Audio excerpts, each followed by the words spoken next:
Emily, could you step out of the frame for a second? You're blocking Jessica's light. My mother-in-law Patricia's comment wasn't a whisper.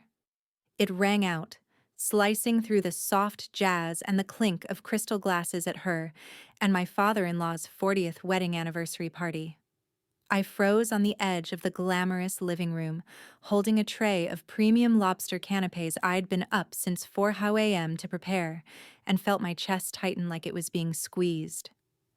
Emily. I looked down at the baggy ash-gray dress, the only safe thing I dared wear after gaining weight from prolonged stress. A tiny smear of mayonnaise sauce clung to the hem. I hadn't even had time to wipe it off before I was dragged out as entertainment. In the center of the room, Jessica stood like a spotlight. A fitted red silk dress, a soft draped shoulder, golden hair cascading like a waterfall. She smiled just enough to look friendly, but when her eyes slid over me, they held pity laced with contempt. And beside her stood Mark, my husband, in an expensive suit, wearing the tie I'd bought with last month's bonus.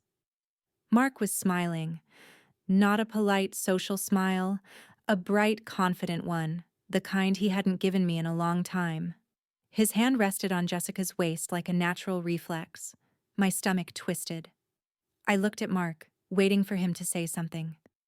Mom, don't. Or at least a frown. But Mark didn't look at me. He was busy straightening his tie and whispering something into Jessica's ear that made her giggle. Sorry, Mom, I murmured. I stepped back, my low heel catching the edge of the Persian rug. Oh my God, careful, Emily, Jessica chirped, her voice sweet like artificial sugar. She covered her mouth with her hand as she laughed. You know Mark always likes things delicate and tidy. Maybe you should take a break in the kitchen for a bit. It's so crowded out here. You might get overwhelmed. The whole room laughed. Distant relatives, my in-laws' friends. They looked at me like an unfortunate glitch in an upper-class photo. I stood there, burning with embarrassment, as if my skin were being peeled off in front of everyone. I turned and hurried into the kitchen. The heavy wooden door shut behind me, muffling the noise, but the humiliation clung to me like the smell of grease in the messy kitchen. I leaned against the wall and slid down onto the cold tile floor. The stench of leftovers, dirty dishes, and stale food hit me. This was my place in their eyes, the one who handled things, cleaned up, and endured. I stared at my reflection in the oven door, hair twisted up in a plastic clip, dull skin from lack of sleep, puffy eyes. I looked older than 28, but they had no idea that to pull off a party costing tens of thousands of dollars, I'd taken on extra ghostwriting work and stayed up all night for an entire month. Patricia walked into the kitchen. Her heels clicked sharply and evenly against the floor, like a judge approaching the bench. She glanced at me sitting on the ground with no trace of compassion, only irritation. Emily, get up. You look pathetic. She swirled her glass of red wine. People are asking where dessert is. Are you going to let this family lose face? I pushed myself up using the granite counter. I'll bring it out. I'm just a little dizzy. Dizzy? She scoffed, stepping closer, Chanel so strong it made my head ache. She jabbed a finger into my shoulder. You know why you're dizzy? Because you're too fat. Look at you. Did you eat all the food in this house? I bit my lip until I tasted blood. I've been working, Mom. I don't have time to go to the spa or hit the gym like Jessica? She cut in immediately. Exactly. Look at that girl. Pretty, social, knows how to make a man proud. Not like you, glued to a computer making your husband look bad. I tried to keep my voice steady. But the money for this party is from me. Shut up. She slammed her glass onto the granite. Don't you dare take credit. That's your duty. What do you think Mark married you for? Your looks. He married you because you're obedient and know your place. But now you can't even hold on to that. She leaned in, lowering her voice, but every word was a needle. Mark and Jessica are getting along great. Act like you understand your position. Don't let me see that funeral face of yours out there. Take the cake out, then get back in here and clean up. Don't ruin the atmosphere for my family. My family. Those two words slammed shut like that wooden door. In that family, I was the one paying the bills. I turned on the cold faucet and splashed water hard onto my face. The sting woke me up. I inhaled deeply, pulled my obedient mask back into place. I arranged the tiramisu on a tray and pushed the door open. In the living room, Mark was holding a microphone under the chandelier. Everyone fell silent, listening as if he were the prince of the night. Today, on Mom and Dad's anniversary, Mark said in a warm baritone, I want to give a special thank you to an incredible woman. Someone who's been by my side, understanding and supporting me through my most difficult projects lately. For a second, stupidly, I hoped. I took one step forward, my heart pounding. Mark smiled, but his eyes weren't on me. He turned to the side and held out his hand. Thank you, Jessica, for coming back and becoming my artistic inspiration, the muse for my new collection. Without you, I never would have found the light again. Applause exploded. Whistles. Someone laughed loudly. A match made in heaven. Jessica stepped forward, shy like a movie heroine. Patricia clapped, satisfied. Mark kissed Jessica's hand like it was a performance. I stood in the shadow by the kitchen door, my tray heavy as stone. And in that moment, something inside me cracked. Not loudly, but quietly, cleanly. The weak Emily died here. I slammed the tray down on the nearest table. Metal screeched against wood, but nobody noticed. I stepped back, pulled out my phone, opened my banking app and my lawyer's contact list. My fingers didn't shake anymore.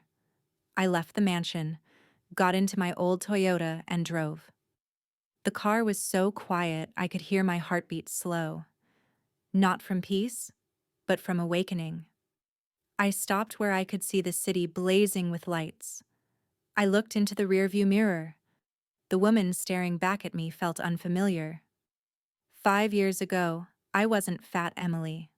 I was Emily, managing editor at a lifestyle magazine, a 6-figure salary, in shape, with a wide-open future.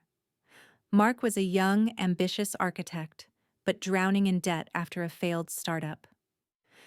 Jessica was his girlfriend then, the one who left him the moment his first company went bankrupt. I can't live with a loser. Love doesn't pay the bills. I still remember that day. Mark cried like a child in a shabby apartment. And I, with my damn naive heart, believed I could help him heal. I didn't just heal his heart. I rebuilt his whole life. We got married a year later.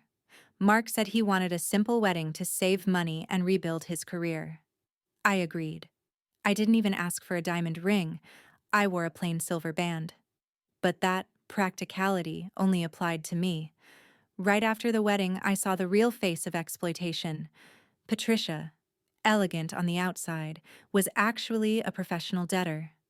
She was addicted to shopping, addicted to vague investment schemes.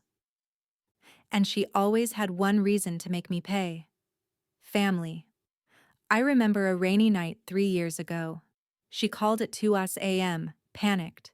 She'd lost $50,000 in a crypto deal and was being threatened at home. Mark was asleep, and she forbade me to wake him. Don't let Mark worry. He needs to focus on his new project. Emily, you're his wife. You have to carry this. You have savings, don't you? I withdrew every cent of my 5-year savings, the money I'd planned to use to open a publishing house, to pay her debt. In return, I got a cold nod and a reminder. Don't take credit, a daughter-in-law's duty. Mark's new company, Studio M&E, was funded by my money too. The E in the name was Emily, but nobody ever said it. Mark was listed as the director. Mark cut the ribbon at the grand opening. Mark made the newspapers. won Young Entrepreneur Awards, and I stayed backstage as the good wife. To keep cash flowing during those early losing months, I worked like a machine.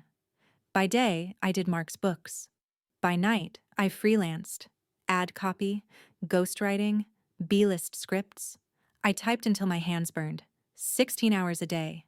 I inhaled fast food at 3:00 a.m., chugged soda to stay awake. Stress built up, hormones spiraled, and the weight crept up notch by notch. PCOS hit. My skin dulled. My hair fell out. I had no time to take care of myself. No money for anything that wasn't called the company. While I fell apart, Mark shined. He used the profits, the ones I scraped together, to buy custom-tailored suits, join an exclusive golf club, and polish his image. He called it networking expenses. And then he started seeing me as a stain.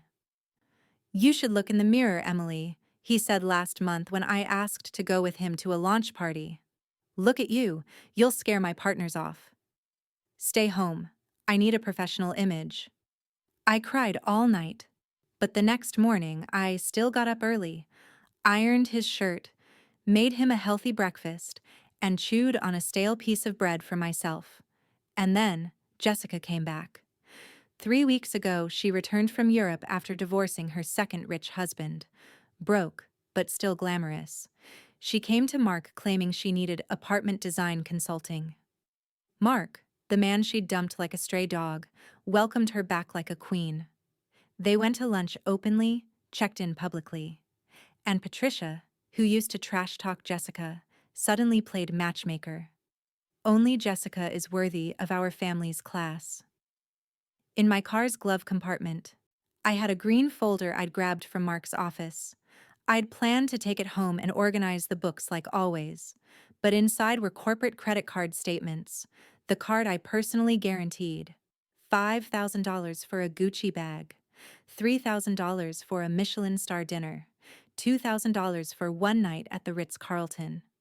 All of it happened the week Jessica returned. That same week when I asked for $200 to see a doctor because my chest hurt, Mark frowned.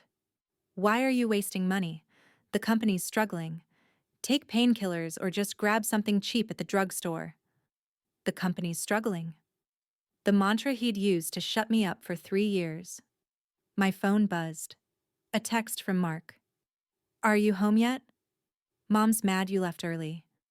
Get up early tomorrow and come apologize. Don't give me a headache." I stared at the words as cold spread through my body. I didn't reply. I tossed my phone onto the passenger seat, started the engine. That night, I didn't go home. I checked into a cheap highway motel. I needed a place without the smell of betrayal to start my plan. The next morning, I woke at 8:30. No missed calls from Mark.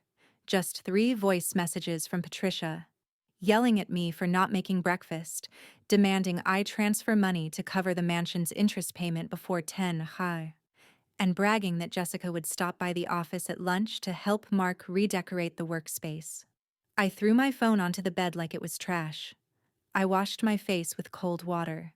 I put on the same gray dress from yesterday and added an old black blazer.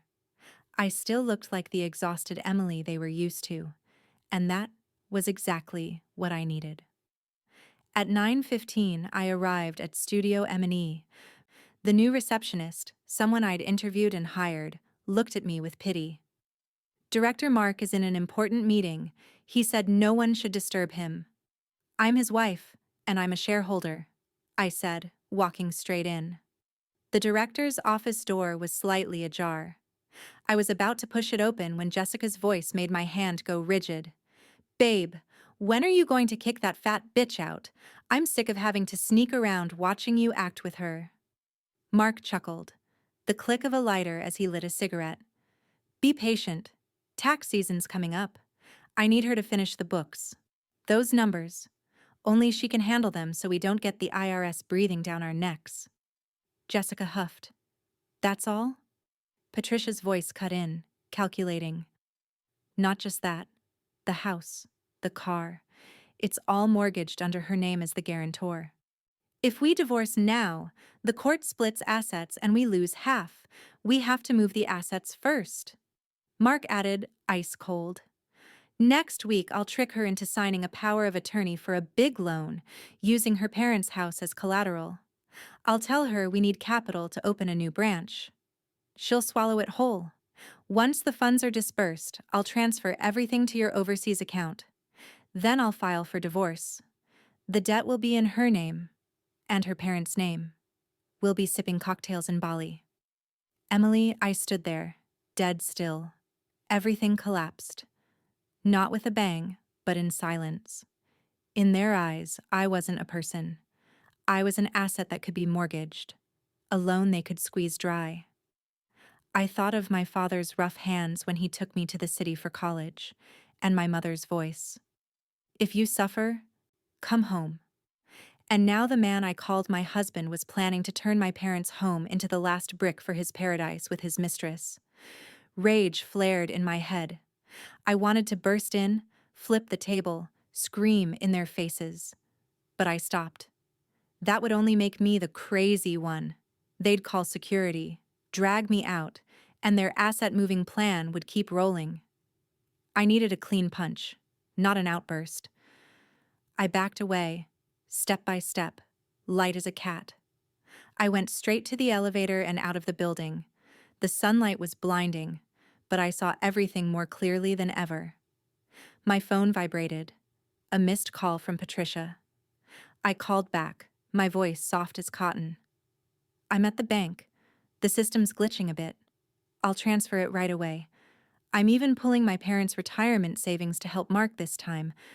I want him to have real capital to do something big. Her tone changed instantly. Oh, Emily, I knew you were devoted. Transfer it quickly. I hung up, opened my notebook, and wrote 3 words in red ink. Operation Bankruptcy. I drove to Chinatown, to Dave's office, an old college friend, a burned-out white-hat hacker who'd opened a private investigation business. The small office smelled of herbal medicine and bitter coffee. On the wall hung a crumpled sign. Evidence, emotions. Dave looked at me. He didn't ask about feelings. He asked the only thing that mattered. Are you sure? If I do this and you release it, your husband won't just lose his career. He could go to prison. That's exactly what I want, I said. Emily Dave nodded, eyes returning to his screen. All right. I'll plant a keylogger on Mark's computer through a phishing email link you send. The tiny office camera will be activated too, but you have to play it by the book. Collect, store, copy. Don't let him get the originals.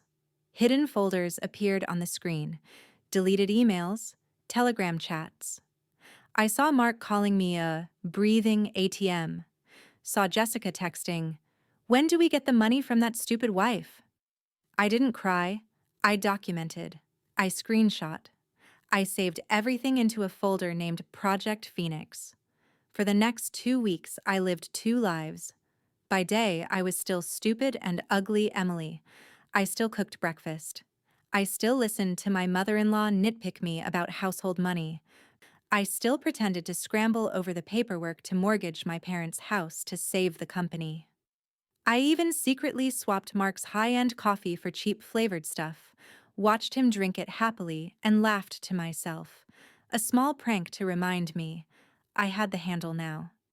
The more Mark looked down on me, the easier he was to steer. He was used to me nodding and apologizing. So when he said, "Next week, bring your parents' house documents here. I'll take them to the bank," I just lowered my head. Yes. No objections. No tears. I gave him no warning. At night, when Mark claimed he was working late and went to Jessica's apartment, I transformed. I turned my small home office into a command center. I didn't cry. Tears don't solve anything. Excel does.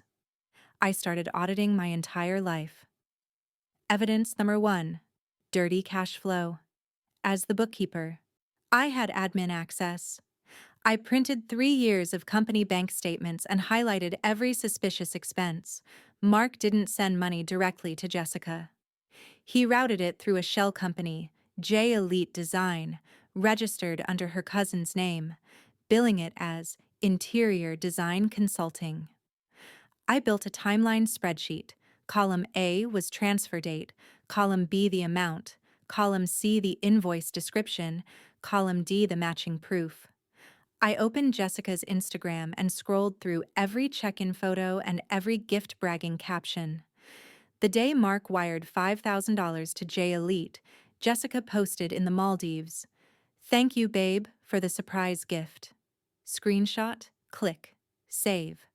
I matched the amounts with room prices. Added notes. I didn't need feelings. I needed links. In the last 6 months, the total money flowing through J Elite was $120,000. That number wasn't an accounting mistake. It was living proof.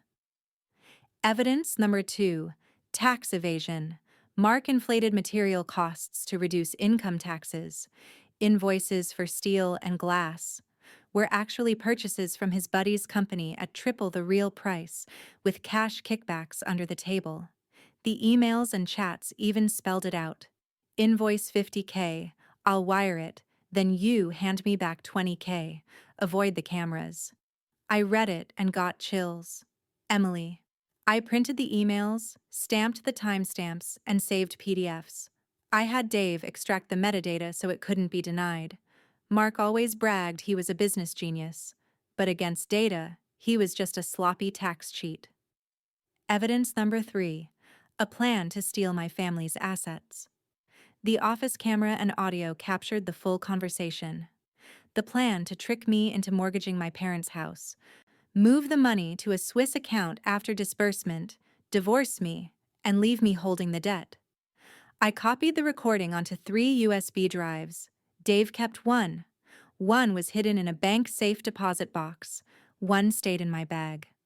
I also prepared my exit, rented a new studio, moved important things little by little, personal documents, laptop, hard drives, a few outfits, so Mark wouldn't notice. I set aside my passport and contracts.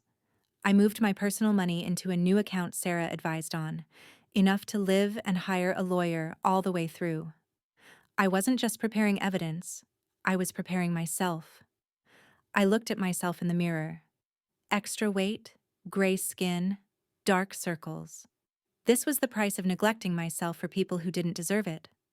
I dumped all the junk food in the pantry. I started eating cleaner, sleeping more. When Mark went out to cheat, I didn't sit up waiting. I put on meditation music and slept. After 2 weeks, my eyes looked brighter, my presence sharper. But I still wore loose clothes, still kept my hair in a messy bun. I needed them to keep underestimating me. Mark started pressuring me to sign paperwork. "Babe, have your parents mailed the deed yet?" he asked at dinner, pretending to be worried. "I don't want you to suffer. If this project doesn't get capital in time, the company goes bankrupt." I set my fork down, looked him straight in the eye, and acted my part perfectly. They sent it, but my dad is cautious.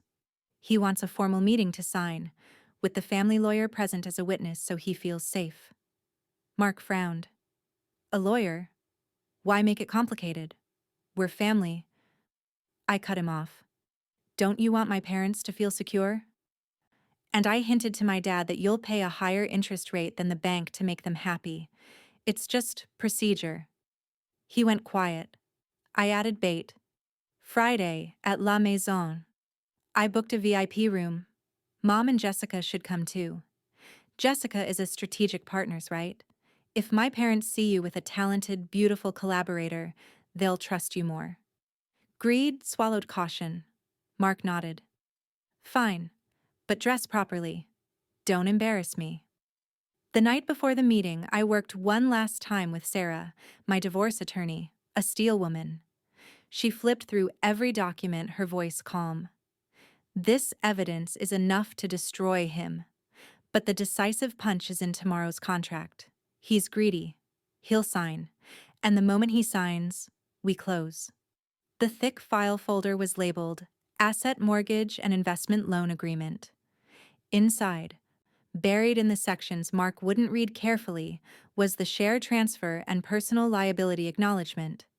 If Mark signed as director to guarantee it, he agreed to transfer 80% of Studio M&E's shares to me as debt repayment, admitted the embezzled money used on Jessica, and accepted legal responsibility for the tax fraud he personally committed. Sarah looked at me. After that, what will you do? I'm taking the company back and cutting them out of my life. Sarah nodded. Then tomorrow morning you file for divorce. Like you said, everything has to happen before he can pivot. I closed the folder. The thud sounded final.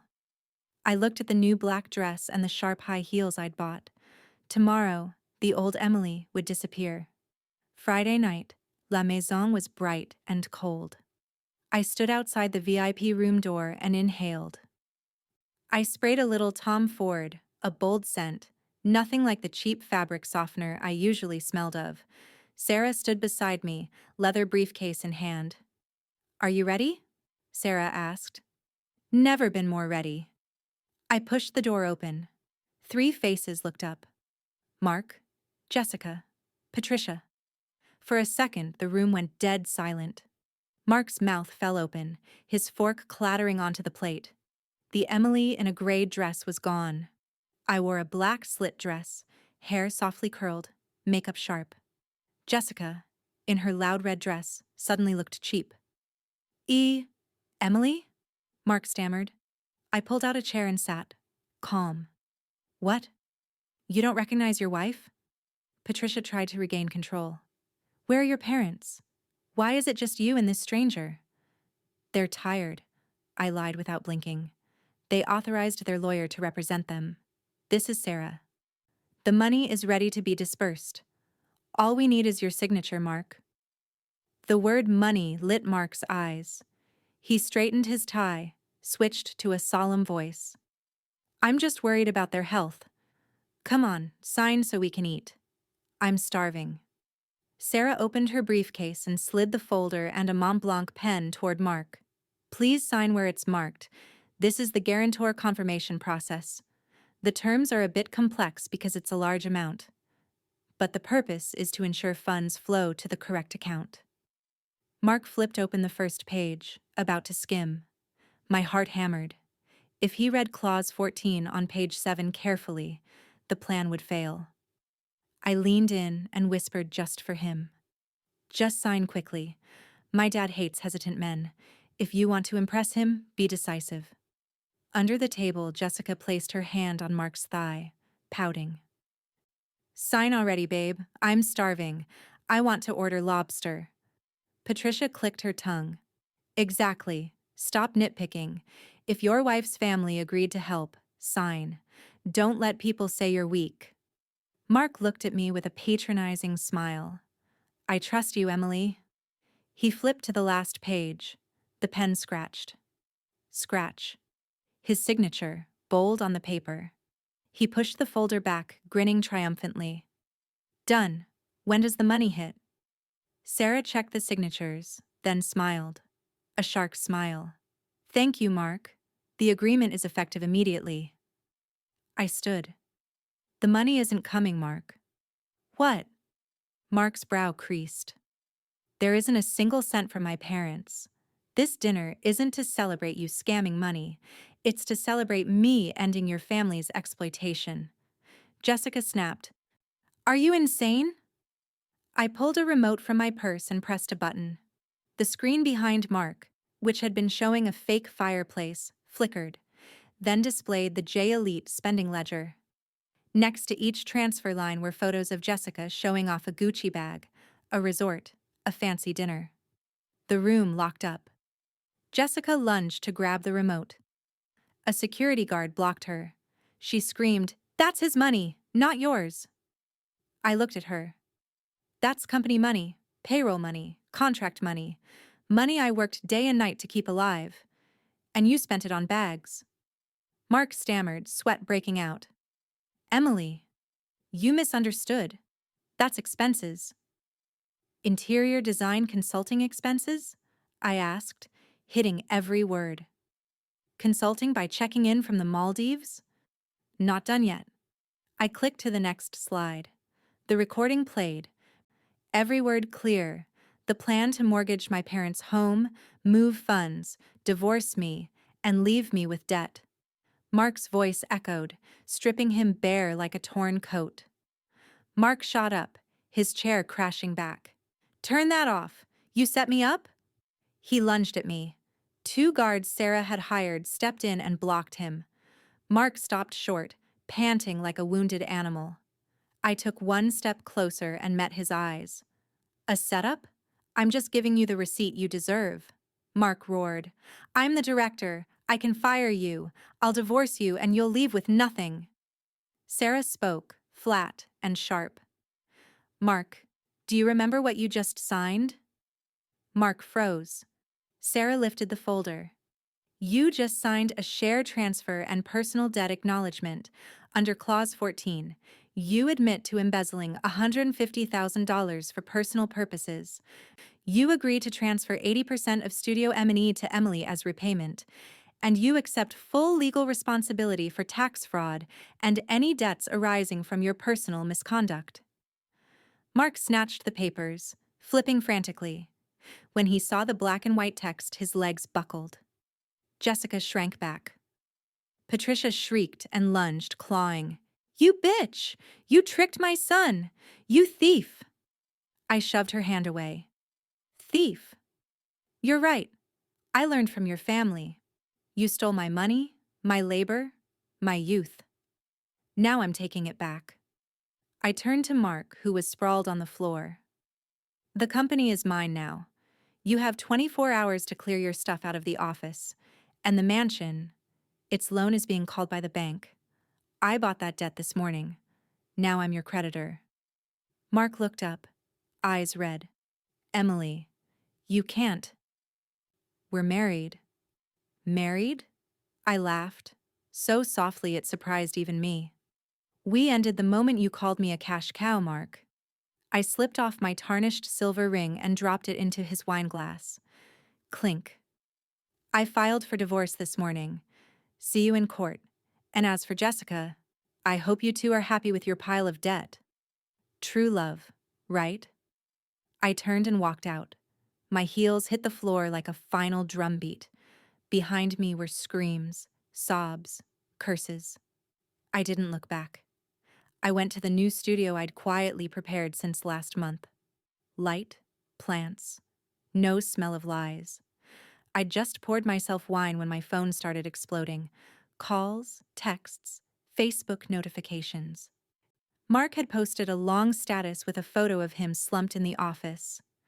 I was using him, tricking him into signing, pathologically jealous, a venomous snake.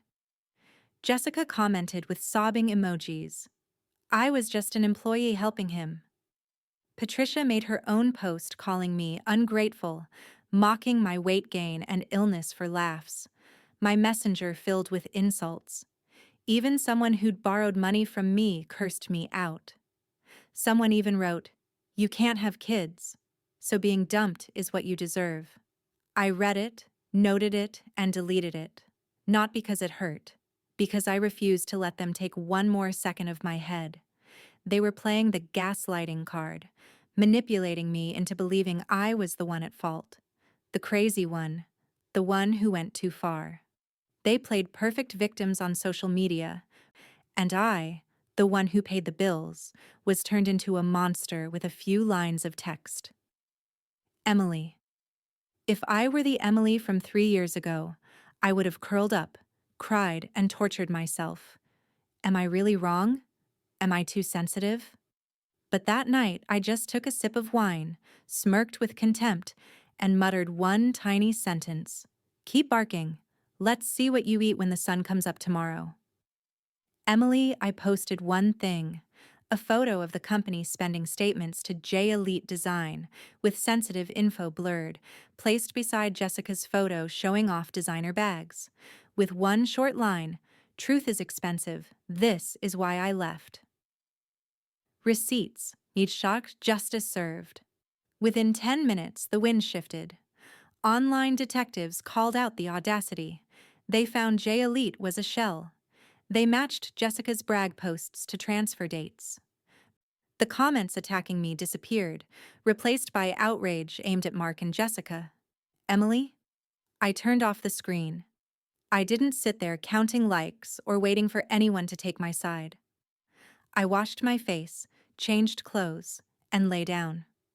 For the first time in years, I slept in a room where I didn't have to hear Mark come home late, didn't have to guess where he'd been, didn't have to wonder what I still lacked to be worth loving. The next morning, when I opened my eyes, I knew the real battle was just beginning, and this time I wasn't fighting in the dark anymore. The next morning, real consequences hit. Not with words, but with operations collapsing. At 8 a.m., the receptionist called to report Mark stormed into the company, ready to fire me and tear up the contract. But Mark forgot one thing: passwords. Emily. The entire server, email, project management software, corporate bank accounts. I was the one who set it up and administered it. Last night, I changed everything. Mark stood at the computer and typed the old password. Wrong. He tried Jessica's birthday.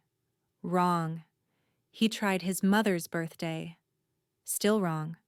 She locked everything. He screamed in the middle of the office, slamming the keyboard. Employees panicked. Project clients blew up the phones demanding 3D files. Suppliers threatened to stop deliveries over unpaid invoices. Accounting couldn't process payments. And worst of all, the tax authorities sent a notice demanding explanations for the numbers. Emily Mark stood in the middle of that chaos, his face drained of color. He was the director, the face, but he was hollow. He didn't know the operating processes. He didn't even know where the files were. Emily? At the same time, Patricia went to the spa to de-stress. She swiped her platinum card. Beep, beep. Sorry, ma'am, your card was declined. The clerk said the bank reported the card was locked at the primary account holder's request. Patricia went rigid. She didn't know. The primary account holder was Mark, but I was the payment guarantor, and I'd cut off every authorized user card. Emily. Not done. She went home and turned on the AC. Power shut off. Opened the faucet. No water. Internet dead. I'd canceled autopay the week before. With their habit of tossing bills into the trash without looking, their services were cut off after months of unpaid balances. Emily. At 10:05 a.m., Mark called me. His voice wasn't the aggressive one from Facebook anymore. It trembled. A mix of helpless rage and pathetic begging. Emily, where are you? He asked. I'm where I'm supposed to be, I said. And you, enjoying your empire without me? You've gone too far, he pleaded. You're wrecking the company. You cut off Mom's utilities. Are you trying to kill us? I'm not killing anyone. I'm just done serving, I said. Come back. He softened his tone. I'll forgive the contract thing. Come home and unlock the systems. Give me back control. I promise I'll change. You're my wife. I laughed. You think I did all this to win you back?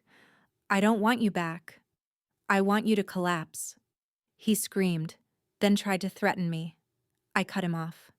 Everything goes through Sarah, and you should spend your time dealing with the tax evasion. I've already sent the evidence to the IRS. Emily, I hung up. Blocked his number.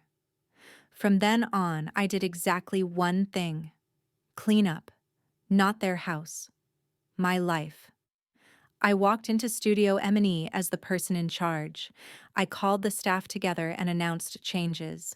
I kept the people who actually worked and fired the freeloaders. I renegotiated with suppliers, handled debts in priority order. I rebuilt processes, reallocated access, and set up internal controls so no one could embezzle the way Mark did. I paid payroll on time. I apologized to clients for the chaos from the leadership change. I didn't blame anyone, I just fixed it. People can forgive a mistake if they see you own it. I renamed the company. The M from Mark vanished from the sign.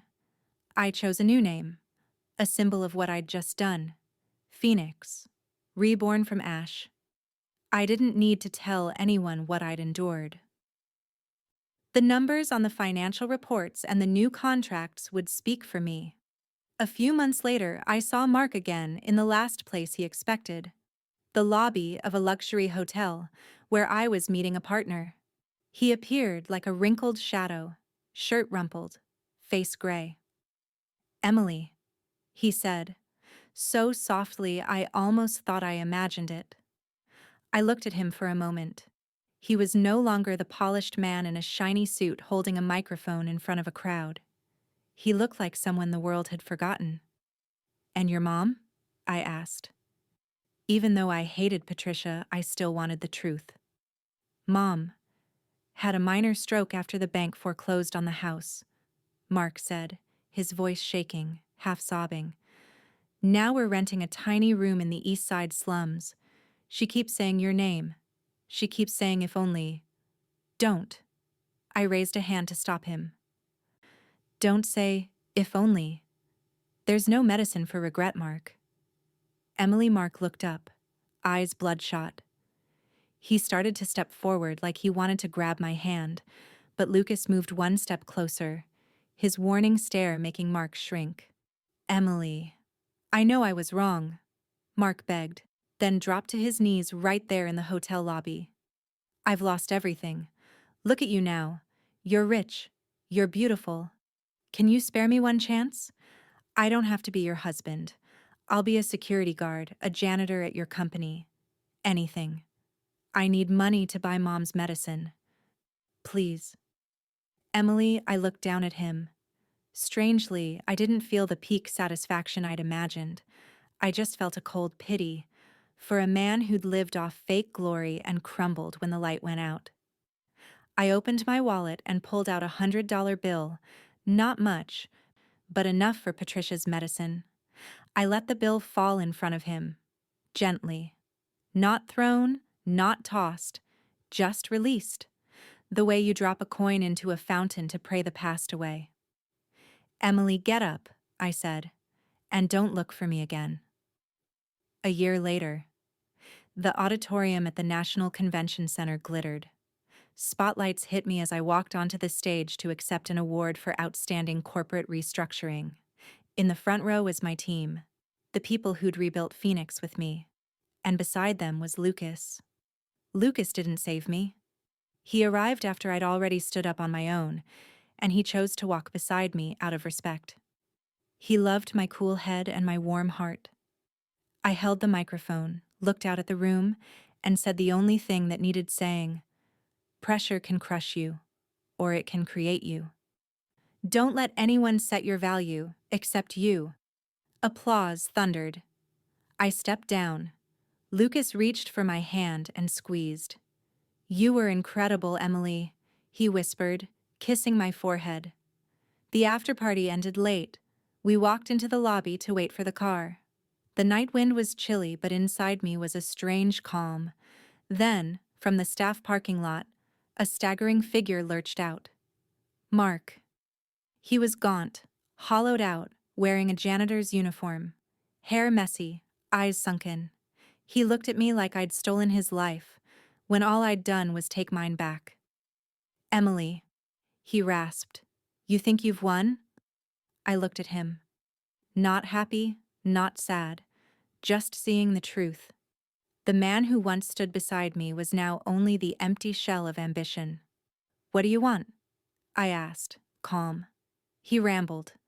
Losing the company, losing the house, the debts. Meetings with lawyers, having to clean bathrooms just to survive. He tried to hook the last thread. "We used to be a family." "Used to," I said, "and you erased it yourself when you turned me into a tool." He stepped forward, then stopped when he saw Lucas beside me. Lucas didn't play hero. He just placed a hand on my back. A simple gesture that said, I had the right to leave. I looked at Mark one last time. "I'm not here to get revenge again. I'm here to live. If you want to talk legal, talk to Sarah. I turned away. Lucas opened the car door. I got in, and the scent of his jacket, the scent of safety and honesty, wrapped around me like a blanket. As the car rolled away, I looked through the window and watched Mark shrink under the yellow lights. I didn't carry anything from the past except its lesson. If you give everything to the wrong person, one day you'll wake up and realize you have nothing left.